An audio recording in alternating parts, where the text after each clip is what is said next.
from the Rock Island Argus from the year 1976. Salvino Salvo sinks Laub in Shootout.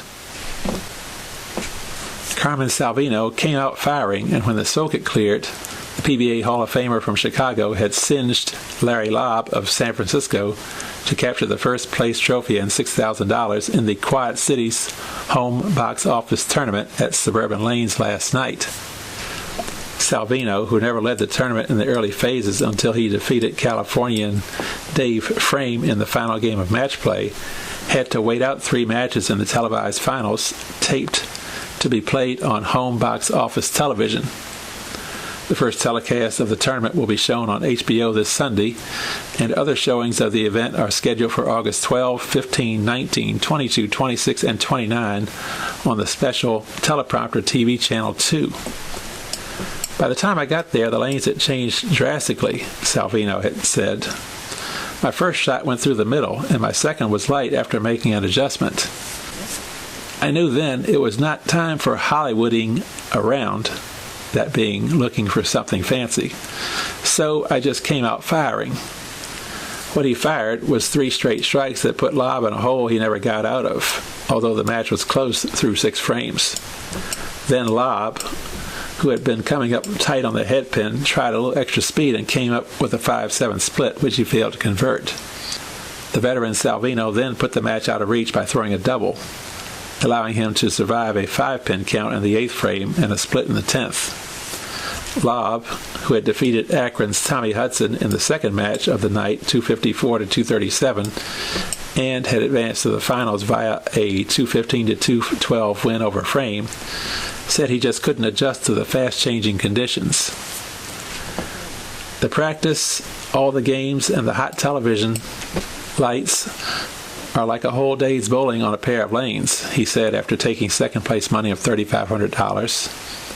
I guess I had 1 game too many, but I thought I was in the best spot going into the final game. Carmen had been practicing on a different pair of lanes, and it was coming in cold.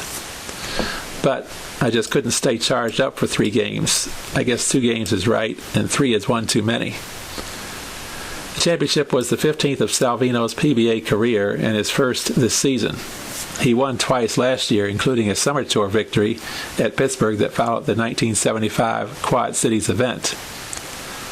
I'm a much better bowler now at 42 than I was at 25, said Salvino. My scoring average is better, and I win more tournaments because I never stopped learning about this game. Just figure it out. The young bowlers now are better than the young bowlers when I was in my 20s, but I'm still beating them. It's obvious that I must be bowling better now than then. Carmen said he had the bad 5-pin count in the 8th because he'd gotten too charged up. My adrenaline was really flowing after I got that double, and I had to come down or I'd throw the ball through the back of the building.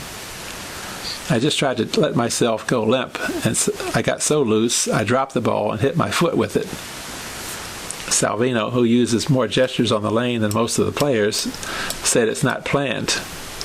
When I throw the ball, I'm part of it. If I throw it bad, I immediately wipe it out of my mind, but when I throw a good ball, I get excited as soon as I let go of it. I just couldn't stand there and watch the ball roll down. If it's a good shot, I start moving.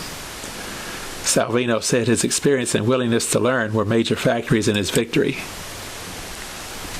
As soon as I threw my first practice shot for the last game, I knew I had to move fast. 3 balls really isn't enough, so I just went with the power shot. It worked, and I guess that's why I'm still winning. I try to grow a little every week out here. I've been very consistent this year, but not quite good enough to win. I've been cashing. He's now 8th on the money list with $31,840. That's not enough. I'm a champ, and winning is the name of the game. Muscatine's Mike Berlin, the leader through the entire tournament until the final 8-game session of match play, had to settle for 5th place and $2,000 after losing his opening match to Hudson, 246-202. While Hudson was carrying everything in sight, Mike never found a line to the pocket on the right-hand lane, coming up light 3 times in the game. He didn't get a double until the 10th, and by then Hudson was long gone. I don't feel too bad about it, Berlin said after the finish. If someone had offered me $2,000 before the tournament started, I'd have taken it and stayed home. I hope I do as well in every tournament I bowl in. Mike plans to make about half the winter tour and will bowl twice more in the summer, including at Waukegan the end of this month. Frame earned $3,000 for his third-place finish, best ever for the 7-year pro, making this his first full swing on the tour. Hudson, who has won 3 titles, wound up with $2,500.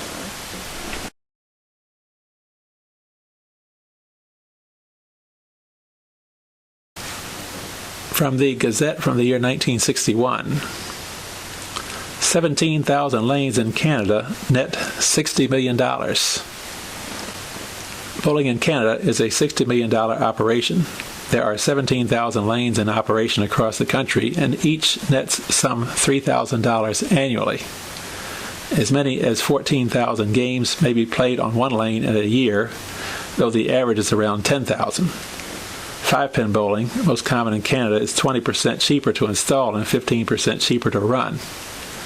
And another statistic, pin setting machines cost from $5,000 to $9,000 to install. A new automatic lane averages $10,000 in price.